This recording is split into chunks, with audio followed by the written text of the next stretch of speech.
Hello students, welcome to the मेडू hub. आज हम लोग डिस्कस करने जा रहे हैं वो प्लान जो बहुत ही इंपॉर्टेंट है in the terms of NEET. ठीक है, नीट में सबसे ज़्यादा प्रॉब्लम जो बच्चों को आती है फिजिक्स में, और वो फिजिक्स से बचने की भी कोशिश करते हैं। लेकिन अगर आप समझने की कोशिश करो कि फिजिक्स की भी अपनी पूरी इंपॉर्टेंस है और उसकी वजह से आपके मार्क्स कम हो रहे हैं, ठीक है, तो उसके लिए आप क्या प्लान करो जिससे कि आपके मार्क्स बढ़ सकें और आप एक अच्छे कॉलेज में एडमिशन ले सको। देखिए, सबसे पहले मैंने लिखा हुआ है डेली 3 आवर। ओके, तो फिजिक्स के केस में आपको डेली 3 आवर तो पढ़ना ही पढ़ना है। ओके, डेली 3 आवर फिजिक्स आपको पढ़ना ही पढ़ना है। अच्छा, इसमें सबसे पहले आप क्या करो, ठीक है, जो चैप्टर्स आपको इंपॉर्टेंट है, मैं अभी आपको इसमें इंपॉर्टेंट चैप्टर्स के बारे में बताता हूं। ठीक है, इंपॉर्टेंट चैप्टर्स कौन से चैप्टर्स हैं जिनका वेटेज हमारे केस में ज्यादा है। जैसे यूनिट एंड डायमेंशन का चैप्टर, उसमें से क्वेश्चन आता ही आता है, 2 क्वेश्चन आपको पक्का मिलने वाले हैं। सेमीकंडक्टर वाला चैप्टर, उसके साथ साथ करंट इलेक्ट्रिसिटी वाला चैप्टर। ठीक है, ये चैप्टर जो आपके बिल्कुल इंपॉर्टेंट हैं, जहां पर आपको 2 से 3 क्वेश्चंस और कई बार 4 क्वेश्चंस भी मिल जाते हैं। ओके, 2 से 3 क्वेश्चंस मिल जाते हैं, उन पर सबसे ज्यादा फोकस करें। पहले 3 आवर्स प्लान में हर दिन आपको 3 घंटे पढ़ने ही पढ़ने हैं। ओके, अच्छा, इसके साथ साथ कुछ बच्चों के कुछ चैप्टर्स रह गए हैं। ठीक है, तो सबसे पहले उन चैप्टर्स को पढ़ें जो इंपॉर्टेंट है। Okay, important in terms of weightage of the marks. Okay, उसकी लिस्ट अभी मैं आपको बताता हूं। और उसके बाद जो रिमेनिंग चैप्टर हैं, जो रिमेनिंग चैप्टर्स हैं, ठीक है, उनको पढ़ना है। ओके, अच्छा, ये तो सर मैंने पढ़ लिया। ठीक है, बहुत से बच्चे क्या कहते हैं कि सर मेरा सिलेबस तो कंप्लीट है लेकिन उससे क्वेश्चन नहीं हो रहे। ओके, तो क्वेश्चन करने का सबसे इंपॉर्टेंट और सबसे अच्छा तरीका, ठीक है, सबसे अच्छा, और इंपॉर्टेंट क्यों बोला मैंने, या तो आप इंपॉर्टेंट क्वेश्चंस कर लें। ठीक है, इंपॉर्टेंट हो ऐसा कुछ होता नहीं सर। ठीक है, पहले इसलिए मैंने इंपॉर्टेंट बोला, इंपॉर्टेंट तो कुछ होता नहीं है कि यही आने वाला है। तो इस केस में सबसे पहले आप क्या करोगे, सबसे पहले आपको कॉन्सेप्ट्स आने चाहिए। एक ही माइक उधर भी लगा रखा है और इधर भी यूज कर रहा हूं। ओके, सेकंड पॉइंट जो है रिवीजन पॉइंट ऑफ व्यू से आपको फॉर्मूला, सोच लो, आप खतरे में हो।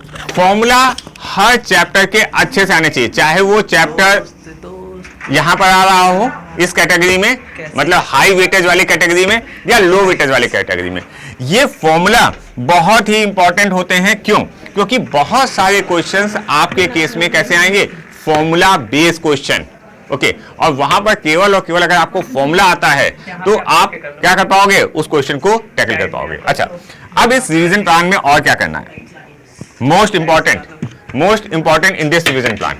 देखो, जब भी आप क्वेश्चन करो, ओके, क्वेश्चन जब भी आप कर रहे हो तो एक क्या बनाओ, कॉपी बनाओ, एक ही कॉपी बनानी है। ठीक है, उस कॉपी में ही क्वेश्चन करने हैं। ऐसा नहीं कि एक दिन एक कॉपी में कर लिया, दूसरे दिन दूसरी कॉपी में कर लिया, क्योंकि चैप्टर डिफरेंस हो गया था। नहीं, एक कॉपी में जब तक कि वो कंप्लीट ना हो जाए तब तक कि आप उसी कॉपी में क्वेश्चन करें।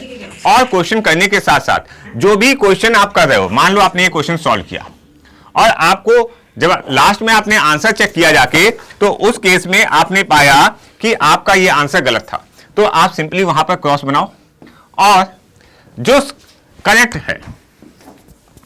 करेक्ट है वो वहीं पर लिखो, जिससे कि नेक्स्ट टाइम जब आप इसी कॉपी को फिर से पढ़ना है, ठीक है, इसी कॉपी को फिर से पढ़ना है। क्यों? क्योंकि ये काम है हमारा रिवीजन प्लान। हेलो, क्या होता है कि आपने एक बार क्वेश्चन किया, अगर आप 4 से 5 दिन बाद उस क्वेश्चन को भूल जाते हो तो उसका कोई भी फायदा नहीं है हमारे केस में। ठीक है, हमें उस क्वेश्चन को लेके कहां तक जाना है, एग्जाम हॉल तक जाना है, उसको सॉल्व करना है, वहां जाकर उसका आंसर निकालना है करेक्टली। क्लियर हुई बात? तो यहां पर इस वाली कॉपी की बहुत इंपॉर्टेंस है। इसको हर दिन आपको हाफ एन आवर या 1 आवर दोबारा में देखना है कि अच्छा, मैंने परसों ये क्वेश्चन किया था, उसमें मुझे ये गलती मिली और नेक्स्ट टाइम से ये गलती नहीं होगी, चाहे वो कैलकुलेशन के टर्म में हो, चाहे वो कॉन्सेप्ट के टर्म में हो, कुछ भी हो, यहां पर आप लिखते जाओ। ओके, तो इस तरीके से आपका ये रिवीजन प्लान बहुत अच्छे से वर्क करेगा। मेनली प्रॉब्लम यही आती है कि हमने पढ़ा तो था लेकिन मैं भूल गया, और उस भूलने को यहां से आपको कंप्लीट करना है। अच्छा, अब हम आते हैं अपने इंपॉर्टेंट चैप्टर्स पे। देखिए, अगर आप ध्यान दें तो मैंने यहां पर एक टेबल बनाई हुई है। ओके, इसमें देखिए सबसे पहला जो चैप्टर लिखा हुआ है that is unit and dimension या यूनिट एंड मेजरमेंट। ये चैप्टर बहुत ही इंपॉर्टेंट है। यहां से अप्रोक्सीमेट आपको 2 से 3 क्वेश्चन मिल जाते हैं, कंसीडरिंग इसमें मैंने एरर भी इंक्लूड किया हुआ है। ओके, और वर्नियर कैलिपर्स के भी क्वेश्चंस यहां पर, वर्नियर कैलिपर्स और स्क्रू गॉस के क्वेश्चंस, क्योंकि हम लोग यहीं पर पढ़ते हैं मैक्सिमम केसेस में, तो यहां पर 2 से 3 क्वेश्चन आपको मिल ही जाएंगे।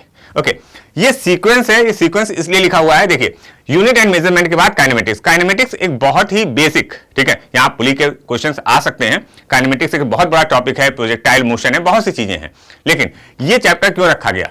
क्योंकि ये चैप्टर और भी चैप्टर्स का बेस है। तो अगर आप इन 3 चैप्टर्स के बारे में बात करें तो डेफिनेटली यहां से क्वेश्चंस आते हैं। इनका वेटेज कहीं पर क्या होता है, जैसे वर्क एनर्जी वाला पार्ट है, ये पार्ट कहां आ सकता है? ये इलेक्ट्रोस्टैटिक में भी आ सकता है, कहीं भी एनर्जी बैलेंस के लिए आ सकती है। ठीक है, तो ये चैप्टर्स आपको करने हैं। ठीक है, अब सर कौन सा इंपॉर्टेंट चैप्टर है? यहां पर करंट इलेक्ट्रिसिटी में भी 2 से 3 क्वेश्चन आपको मिल जाएंगे। 2 क्वेश्चन तो मिल ही जाते हैं करंट इलेक्ट्रिसिटी में। ओके, इसी तरह से ये 2 चैप्टर इलेक्ट्रोस्टैटिक एंड ग्रेविटेशन, यहां पर आपको 3 क्वेश्चन डेफिनेटली मिल जाएंगे। रीजन क्या है? देखो, इन 2 चैप्टर्स को साथ में लिखा गया है। बहुत से केसेस में आपने देखा होगा कि इलेक्ट्रोस्टैटिक को पहले पढ़ाया जाता है, फिर ग्रेविटेशन को पढ़ाया जाता है। ओके, तो this is the important part. अच्छा, अब आते हैं अल्टरनेटिंग करंट में। अल्टरनेटिंग करंट में भी 2 क्वेश्चन आपको मिल जाते हैं, 1 से 2 क्वेश्चन। अगर आप प्रीवियस ईयर का सब डेटा चेक करें तो आपको जितने मैं क्वेश्चन लिख रहा हूं अप्रोक्सीमेट इतने क्वेश्चन मिल जाएंगे। किसी में प्लस माइनस हो सकता है 1 का, लेकिन इतने क्वेश्चन मिल जाते हैं। अच्छा, अब आते हैं इसके बाद, इस सीक्वेंस में आपको पढ़ना है। ठीक है, अल्टरनेटिंग करंट हो गया, वर्क एनर्जी पावर, यहां से 1-1, 2-2 क्वेश्चन मिल जाते हैं।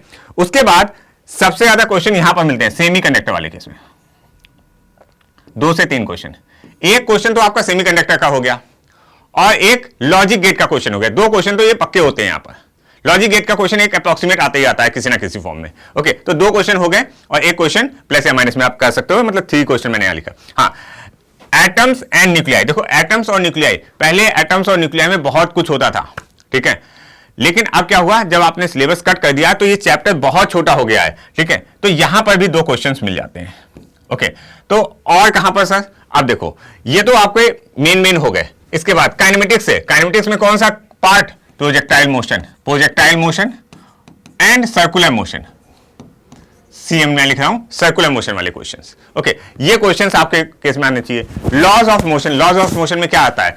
F = ma वाले कुछ क्वेश्चंस आते हैं, कोलिजन वाले क्वेश्चन, मतलब एक क्वेश्चन आपको यहां से मिल ही जाने वाला है। ठीक है, तो यहां से स्टार्ट करते हुए आप सेमीकंडक्टर तक, अगर आप पहले 10 जो मैंने लिखे हुए इनको अगर आप अच्छे से कर लेते हो, अच्छे से मतलब आपको ये कहना चाहता हूं कि अगर आपको इसमें से क्वेश्चन आए, अगर इसमें से सिंपली, मैं टोटल की बात कर रहा हूं, ठीक है, सिंपली अगर मैं कह दूं 80% क्वेश्चन आपके हो जाने चाहिए। ठीक है, 80% हो जाने चाहिए, होने तो 90 चाहिए लेकिन 80, क्योंकि देखो एक क्वेश्चन यहां पर भी गलत नहीं होना चाहिए। ठीक है, अब ये है कि डिफिकल्ट क्वेश्चन आ गया, दैट इज अनदर पार्ट। ठीक है, लेकिन यहां से लेकर यहां तक आप कोशिश करो कि सबसे पहले आप इस टॉपिक्स को फोकस करो। अच्छा, एक चीज और यहां पर मैंने लिखी थी, ये वाला टॉपिक, मैग्नेटिज्म एंड मैटर। ये इंपॉर्टेंट बहुत टॉपिक है। ठीक है, मैंने यहां पर लिखा हुआ है लेकिन मैं आपको इंपॉर्टेंट बता रहा हूं क्योंकि यहां से भी क्वेश्चन आपके डायरेक्ट आते हैं। और इस वाले केस में आपके पास फॉर्मूला और क्या है? फॉर्मूला और क्या है? थोड़े से कॉन्सेप्ट, बहुत थोड़े से कॉन्सेप्ट। तो इस चैप्टर को भी ध्यान दें। ओके, तो अगर आप इस चीज को फॉलो करेंगे तो आई फील आपके मार्क्स बहुत तेजी के साथ बढ़ेंगे, specially in the terms of जो आपका फाइनल पेपर होगा। ओके, इसके साथ साथ जब आप टेस्ट देते जाएंगे तो आपको कंसीडर करके देखें कि ये जो चैप्टर्स हैं ये प्रायोरिटी में है जब आप फुल लेंथ टेस्ट दे रहे हो। ठीक है, जब आप फुल लेंथ टेस्ट दे रहे हो। ओके, सो अगर किसी को कोई डाउट हो तो आप सिंपली कमेंट बॉक्स में लिख सकते हैं, so that we can help you out. Okay, thank you everyone.